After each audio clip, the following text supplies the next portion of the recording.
ایک لطیفہ ہے، ہمارے ہاں ایک بزرگ ہوا کرتے تھے، وہ بڑی فیملی تھی جو پولیٹکس میں بھی بڑی آئی ہے، اور بڑے لینڈ لارڈ ہوا کرتے تھے، نون فیملی ہے سرگودے کی.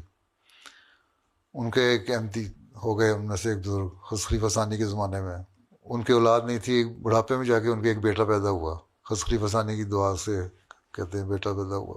اس لیے اس کو ربوہ میں وہ لے آئے. شروع کی بات ہے، ربوہ میں بھی سڑکیں بھی نہیں بنی تھیں، تھوڑے کہیں گھر تھے، اور وہاں اسکول میں اس کو داخل کرا دیا. امیر لوگ تھے، ان کو مائکرو بس AW کی مائکرو بس لے کے دی ہوئی تھی. وہ گھر سے کار پہ آیا کرتا تھا اسکول، جبکہ باقیوں کے پاس ٹوٹا ہوا سائیکل بھی نہیں ہوتا تھا. ربوہ میں لوگوں کے غریب لوگ تھے سارے، ایک یا دو یا تین کاریں تھیں سارے شہر میں.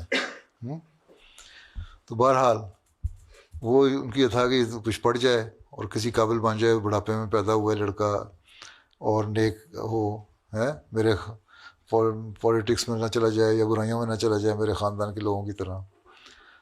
تو اس نے ہمیشہ کہتے نماز پڑھو، مسجد مبارک بھی لے آیا کرتے تھے. اور جب تک ان کی زندگی رہی، جلد فوت بھی ہو گئے تھے وہ جلدی، اور بیوی ان کی فوت ہو گئی تھی. یہ اور بیٹا تھے دونوں، اور ایک ہی گھر بڑا تھا لیکن اس کے باوجود ایک کمرے میں سوتے تھے. ایک دن وہ بیٹا ان کو کہتا ہے، تنگ آیا وہ تھا نمازیں پڑھ کے، ابا جی روز کہتے ہیں نمازیں پڑھو. کیا مشکل ہے، تم بھی کہتے ہیں نا بعض دفعہ کیا مشکل ہے نمازیں پڑھو. قائد صاحب کہہ دیتے ہیں نمازیں پڑھو، صدر صاحب، ابا اماں کہتے ہیں نمازیں پڑھو. خیر وہ بھی اسی طرح تھا. تو اس کو ایک دن صبح اٹھ کے کہتا ہے کہ ابا جی مجھے رات خواب آئی ہے، حضرت مسلم موعود خواب میں آئے ہیں. انہوں نے کہا بیٹے تم نمازیں نہ پڑھا کرو.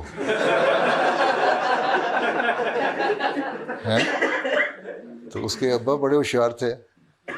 تو انہوں نے کہا دیکھو ہم یہاں کمرے میں رہتے ہیں نا، میرا بیڈ جو ہے وہ دروازے کے قریب ہے، اور تمہارا بیڈ دوسری طرف ہے دروازے کے پرلی طرف دیوار کے ساتھ. تو مسلم موعود جو دروازے سے گزر کے میری چرپائی کو جمپ کر کے تمہارے پاس گئے کہنے کے لیے کہ نمازیں نہ پڑھا کرو، مجھے کیوں نہیں کہہ گیا؟ مجھے بھی کہہ سکتے تھے نمازیں نہ پڑھا کرو، میری چھٹی ہو جاتی. جھوٹی خوابیں نہ بناؤ. تو اس طرح بھی لوگ بس بنا لیتے ہیں. اس لیے آپ صلی اللہ علیہ وسلم نے فرمایا